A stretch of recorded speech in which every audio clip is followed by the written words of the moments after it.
We are gathered here from all over Nigeria. We are seated, everybody by the side. We will listen, everybody, to the same speakers as you're listening to me right now. You will listen to everybody. But it is not everybody that the words will be effective in their lives. It is going to be effective for the person who listens and decides that the prophecies on his head will not go in vain. This is University of Nigeria, Nsukka. Several years ago, I came to this school as a student. Before I came to this school as a student, I was physically challenged at the age of 3. And between the ages of 3 and 10, I was a beggar in my village. Everybody knew me. I was crawling on the floor for 7 good years. I will hang something on my neck. I will go to the marketplace to beg. That was what I was doing for 7 years. And for these 7 years, all my age mates were already in school. I was despised. I was nobody. Until one day, I decided to go to school. And when I got to school, the headmaster made a mockery of me and said to my father, "Why did you bring this one here? What did he come here to do?" He said to my father, "He can't be a student. So take him back home. He can't be a student." And then I asked the man, "What will I do?" If you want to maximize who you are in life, you don't tell stories of what has happened to you. You tell stories of what will I do to come out of what has happened to me. That's the question. So I asked the man, "What will I do?" He said, "Go and learn how to walk." And for 1 year, I was learning how to walk with this stick. And I'll take a step and I will fall. Young people, listen to me. On the journey to success, you're going to fall several times.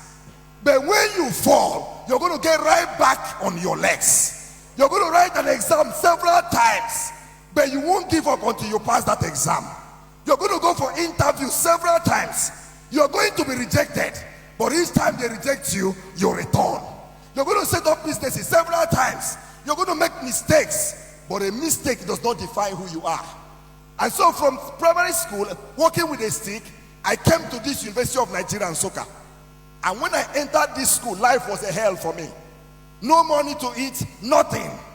And then, to make matters worse, I didn't have a leg to walk with. I was telling my driver that brought me that I used to walk from 6 flats to Akintola hostel with this stick in my hand. Why?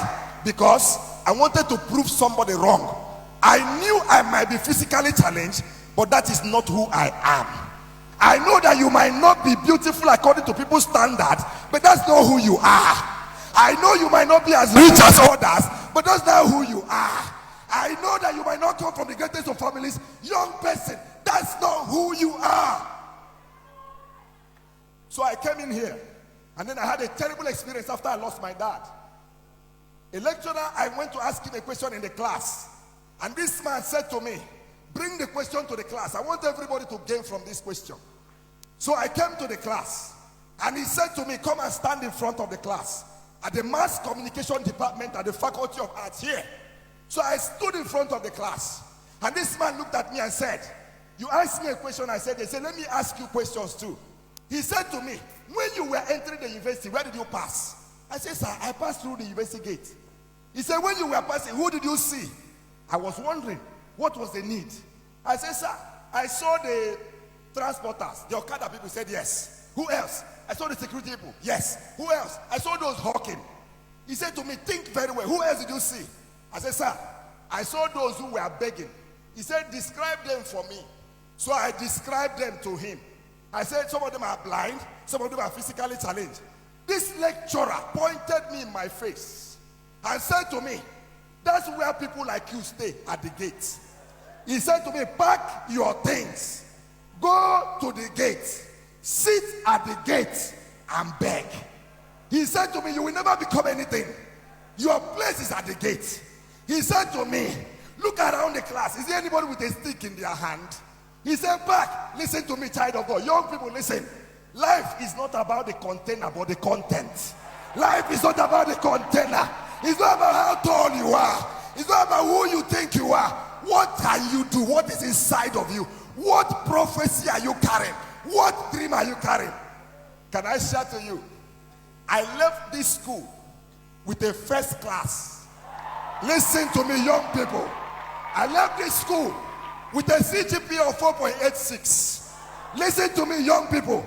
Today, as I stand here, I have a PhD. I am a lecturer and I teach in 2 different schools. I have cars and I drive on my own.